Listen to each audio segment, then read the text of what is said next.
আজকে আমরা নবম শ্রেণীর ওরিয়েন্টাল বুক কোম্পানি প্রাইভেট লিমিটেডের ডক্টর প্রবীর বন্দ্যোপাধ্যায় ও অরুণ বেরার লেখা ভৌতবিজ্ঞান ও পরিবেশ এই বইটার চ্যাপ্টার 4.1 পরমাণুর গঠন তার অনুশীলনীতে যে প্রশ্নগুলো আছে তার উত্তরগুলো আলোচনা করব। তোমাদের যদি ভিডিওগুলো ভালো লাগে তাহলে লাইক, শেয়ার ও কমেন্ট করে জানিও, আর চ্যানেলটি সাবস্ক্রাইব করো। আমার একটা ম্যাথসের চ্যানেল আছে WP ম্যাথস ওয়ার্ল্ড, সেখানে গণিত প্রকাশের কোষে দেখি সমস্ত অঙ্কের সমাধান করে দেওয়া আছে। তার লিঙ্ক আমি এই ভিডিও ডিসক্রিপশন বক্সে দিয়ে দেবো, আর উপরের আই বাটনে ক্লিক করো, তোমরা সেই চ্যানেলটি পেয়ে যাবে। প্রথমে সঠিক উত্তরটি নির্বাচন করো। প্রতিটি প্রশ্নের মান 1। প্রশ্ন 1, 40 ক্যালসিয়াম 20, মানে সি হচ্ছে ক্যালসিয়াম, তার ভর সংখ্যা হচ্ছে 40 আর প্রোটন সংখ্যা হচ্ছে বা পরমাণু ক্রমাঙ্ক হচ্ছে 20। নিউক্লিওটাইডটির নিউট্রন সংখ্যা কত? এটা হবে অপশান সি 20। কী করে বের করলাম? উপরে হচ্ছে ভর সংখ্যা, যেটা হচ্ছে প্রোটন আর নিউট্রন সংখ্যার যোগফল, আর নিচে আমাদের প্রোটন সংখ্যা দেওয়া আছে। তাহলে ভর সংখ্যা থেকে যদি প্রোটন সংখ্যাটা বাদ দিই তাহলে আমরা নিউট্রন সংখ্যা পেয়ে যাব। তাহলে 40 - 20 = হচ্ছে 20, তাহলে হচ্ছে অপশান সি। 2, 15 নাইট্রোজেন 7, এন হচ্ছে নাইট্রোজেন ও 16 অক্সিজেন 8, জোড় দুটি হলো। উত্তর হবে অপশান সি আইসোটোন। প্রশ্ন 3, ইলেকট্রনের আধান হলো। উত্তর হবে option B -1.6 × 10⁻⁻19 C. 4, blood cancer রোগের চিকিৎসায় কোন আইসোটোপটি ব্যবহৃত হয়? উত্তর হবে অপশান এ 32p। 5, পটাশিয়াম পরমাণুর সর্বশেষ কক্ষের ইলেকট্রন সংখ্যা। উত্তর হবে অপশান এ 1টি।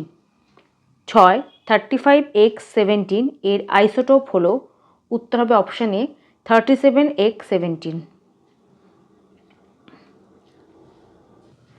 তারপর বি, শূন্যস্থান পূরণ করো। প্রতিটি প্রশ্নের মান 1। প্রশ্ন 1, সিলিকন মৌলের পরমাণুর ইলেকট্রন বিন্যাস হলো ড্যাশ। উত্তর হবে 2 + 8 + 4 = 14। সিলিকন মৌলে টোটাল 14টা ইলেকট্রন আছে, সেটার বিন্যাস হচ্ছে প্রথম কক্ষে 2টো, তারপরের কক্ষে 8টা, আর শেষ কক্ষে 4টে। 2, পরমাণুর সবচেয়ে বাইরের কক্ষ ড্যাশ রূপে পরিচিত। উত্তর হচ্ছে যোজ্যতা কক্ষ, যোজ্যতা কক্ষ রূপে পরিচিত। 3, একটি প্রোটনের ভর একটি ইলেকট্রনের ভরের ড্যাশ গুণ। উত্তর হবে 1836 গুণ। 4, ড্যাশ বিজ্ঞানী ইলেকট্রনের চার্জ নির্ণয় করেন। উত্তর হবে মিলিকান। 5, ইউরেনিয়াম একটি ড্যাশ মৌল। উত্তর হবে তেজস্ক্রিয়। 6, রাদারফোর্ড আলফা কণা বিচ্ছুরণ পরীক্ষার ড্যাশ ধাতুর পাত ব্যবহার করেছেন। উত্তর হচ্ছে স্বর্ণ।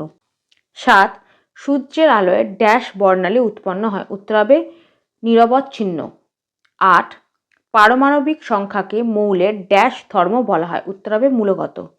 9, আইসোটোপ বা সমস্থানিকের আবিষ্কারক হলেন বিজ্ঞানী ড্যাশ। উত্তর হবে সডি।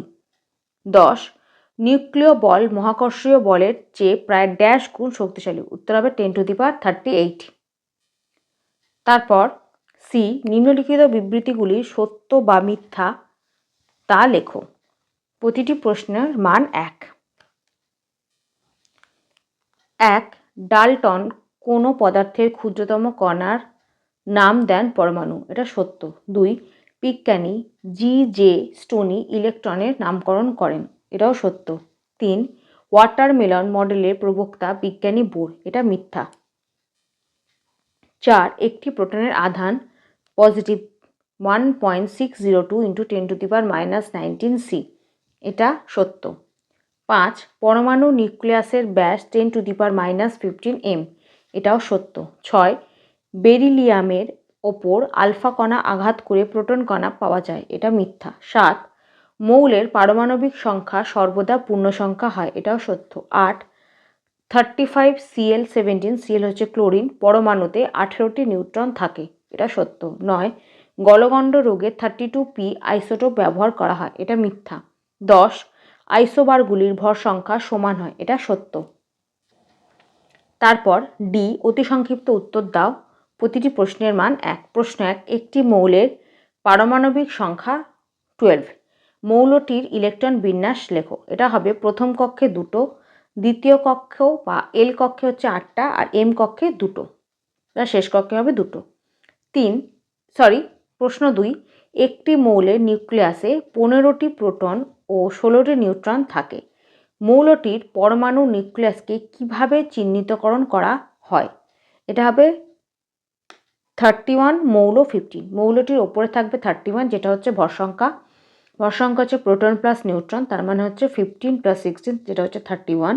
তাহলে উপরে থাকলো ভর সংখ্যা প্রোটন প্লাস নিউট্রন মৌল, আর নিচে হচ্ছে প্রোটন সংখ্যা, যেটা হচ্ছে 15। তাহলে 31 মৌল 15।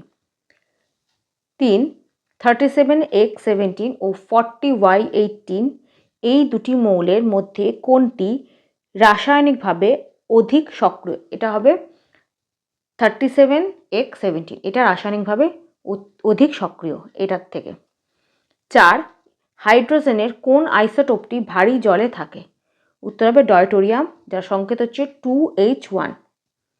5, এল কক্ষে সর্বাধিক কয়টি ইলেকট্রন থাকতে পারে? উত্তর হবে 8টি। তারপর ই, স্তম্ভ মেলাও। ই এর ভর, এটা হবে অপশান 3, 1.602 × 10⁻19 সি। বি, পি এর ভর, এটা হবে অপশান 1। সি, এন এর ভর, এটা হবে অপশান 4। ডি, ই এর চার্জ, এটা হবে অপশান 2। তারপর এফ, সংক্ষিপ্ত উত্তর দাও, প্রতিটি প্রশ্নের মান 2। প্রশ্ন 1, ক্যাথোড রশ্মির দুটি প্রকৃতি লেখো। 61 নম্বর পাতায় একদম প্রথমে এখানে ক্যাথোড রশ্মির 7টা প্রকৃতি দেওয়া আছে, তার মধ্যে থেকে যে কোনো দুটো লিখে দেবে। এখান থেকে এতটা। 2, থমসনের পরমাণু মডেলের দুটি স্বীকার্য বিষয় লেখো। 62 নম্বর পাতায় একদম প্রথমে এখান থেকে এতটা 3টে দেওয়া আছে, তার মধ্যে থেকে যে কোনো দুটো লিখে দেবে। 3, ভর সংখ্যা ও পারমাণবিক সংখ্যার মধ্যে দুটি পার্থক্য লেখো। উত্তর, ভর সংখ্যা ও পারমাণবিক সংখ্যার মধ্যে দুটি পার্থক্য হলো: 1, প্রথমে ভর সংখ্যা, তারপর হচ্ছে পারমাণবিক সংখ্যা। কোনো মৌলের একটি পরমাণু নিউক্লিয়াসে যতগুলি প্রোটন ও নিউট্রন থাকে তাদের মোট সংখ্যাকে পরমাণুর ভর সংখ্যা বলে। আর কোনো মৌলের পরমাণু নিউক্লিয়াসে যত সংখ্যক প্রোটন থাকে সেই সংখ্যাকে ওই মৌলের পারমাণবিক সংখ্যা বা পরমাণু ক্রমাঙ্ক বলে। 2, ভর সংখ্যা = প্রোটন সংখ্যা প্লাস নিউট্রন সংখ্যা, আর মৌলের পারমাণবিক সংখ্যা = নিউক্লিয়াসের প্রোটন সংখ্যা = ইলেকট্রন মহলের ইলেকট্রন সংখ্যা। 4, রাদারফোর্ড পরমাণু মডেলের দুটি ত্রুটি লেখো। 65 নম্বর পাতায়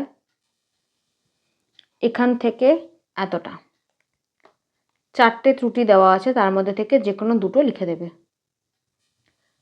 প্রশ্ন 5, পারমাণবিক সংখ্যাকে মৌলের মূলগত ধর্ম বলা হয় কেন? 67 নম্বর পাতায় একদম শেষে এখান থেকে এতটা লেখার পর 68 নম্বর পাতায় এখান থেকে এতটা। তারপর জি, প্রশ্নগুলির উত্তর দাও, প্রতিটি প্রশ্নের মান 3। প্রশ্ন 1, আইসোটোপ কাকে বলে? আইসোটোপের দুটি বৈশিষ্ট্য লেখো। 68 নম্বর পাতায় আইসোটোপ কাকে বলে, এখান থেকে এতটা। আর বৈশিষ্ট্য দেখো, এখানে 4টে বৈশিষ্ট্য দেওয়া আছে, এখান থেকে এতটা, তার মধ্যে থেকে যে কোনো দুটো লিখে দেবে। 2, নিউক্লিয় বল কাকে বলে? এর দুটি বৈশিষ্ট্য লেখো। 70 নম্বর পাতায় প্রথমে নিউক্লিয় বল কাকে বলে, এখান থেকে এতটা লেখার পর দেখো এখানে দেওয়া আছে নিউক্লিয় বলের বৈশিষ্ট্য, এখান থেকে এতটা। এখানে 7টা পয়েন্ট দেওয়া আছে, তার মধ্যে থেকে যে কোনো দুটো লিখে দেবে। 3, আয়নন বিভব কাকে বলে? আয়ন উৎপাদনে দুটি পদ্ধতি লেখো। 73 নম্বর পাতায় প্রথমে আয়নন বিভব, এখান থেকে এতটা, তারপর আয়ন উৎপাদন পদ্ধতি, এখান থেকে এতটা। এখানে 4টে পদ্ধতি দেওয়া আছে, তার মধ্যে থেকে যে কোনো দুটো লিখে দেবে। এখান থেকে এতটা। 4, 235U92 পরমাণুতে প্রোটন, ইলেকট্রন ও নিউট্রন সংখ্যা নির্ণয় করো। 235U92 এর পারমাণবিক সংখ্যা হচ্ছে 92 এবং ভর সংখ্যা হচ্ছে 235। আমি বলেছি ওপরটা হচ্ছে ভর সংখ্যা, নিচেরটা হচ্ছে পারমাণবিক সংখ্যা বা প্রোটন সংখ্যা বা পরমাণু ক্রমাঙ্ক, সবই হচ্ছে নিচেরটা। তার জন্য পারমাণবিক সংখ্যা হচ্ছে 92 আর ভর সংখ্যা হচ্ছে 235। প্রথমে এটা লিখে দিলাম। অতএব 235U92 এর প্রোটন ও ইলেকট্রন সংখ্যা ইকুয়ালস টু হচ্ছে পারমাণবিক সংখ্যা। এই পারমাণবিক সংখ্যাই হচ্ছে প্রোটন সংখ্যা আবার ইলেকট্রন সংখ্যা, তার মানে দুটোই হবে 92। তাহলে এর এই মৌলটির ইউ মৌলটির পারমাণবিক সংখ্যা হচ্ছে 92, তার মানে প্রোটন সংখ্যা হবে 92 আর ইলেকট্রন সংখ্যা হবে 92। এটা লিখে দিলাম। এবার নিউট্রন সংখ্যা বের করব। তাহলে এবার 235U92 এর নিউট্রন সংখ্যা, যেটা হচ্ছে ভর সংখ্যা মাইনাস পারমাণবিক সংখ্যা, এখানে ভর ইকুয়ালস টু হচ্ছে নিউট্রন সংখ্যা, তাহলে এখানে ভর সংখ্যা হচ্ছে 235 মাইনাস পারমাণবিক সংখ্যা হচ্ছে 92, তাহলে 235 মাইনাস 92 ইকুয়ালস টু হচ্ছে 143। এটা হচ্ছে নিউট্রন সংখ্যা। তাহলে অতএব উত্তর কী লিখব? অতএব 235U92 এর ইলেকট্রন ও প্রোটন সংখ্যা হলো 92 এবং নিউট্রন সংখ্যা হলো 143। এটাই হচ্ছে অ্যান্সার। প্রশ্ন 5, বোর রাদারফোর্ড মডেলের স্বীকার্যগুলি উল্লেখ করো। 66 নম্বর পাতায় প্রথমে লিখবে বোর রাদারফোর্ড, এই এর জায়গায় লিখবে বোর রাদারফোর্ড। বোর রাদারফোর্ড মডেলের 3টি প্রধান স্বীকার্যগুলি হলো বলে 1 নম্বর দিয়ে লিখবে এখান থেকে এতটা। 66 নম্বর পাতা শেষের দিকে পাবে 1 নম্বর এখান থেকে এতটা। তারপর 2 নম্বর পয়েন্ট পাবে 67 নম্বর পাতায়, 2 আর 3 পেয়ে যাবে দ্বিতীয় স্বীকার্য তৃতীয় স্বীকার্য। 2 নম্বর পয়েন্ট দিয়ে লিখবে এখান থেকে এতটা আর 3 নম্বর পয়েন্ট দিয়ে লিখবে এখান থেকে এতটা। এই 3টে স্বীকার্য লিখে দেবে। এখান থেকে এতটা লিখবে 67 নম্বর পাতা থেকে, আর তার আগে 66 নম্বর পাতা থেকে লিখবে এখান থেকে এতটা। এখানে এই এর জায়গায় লিখবে বোর রাদারফোর্ড।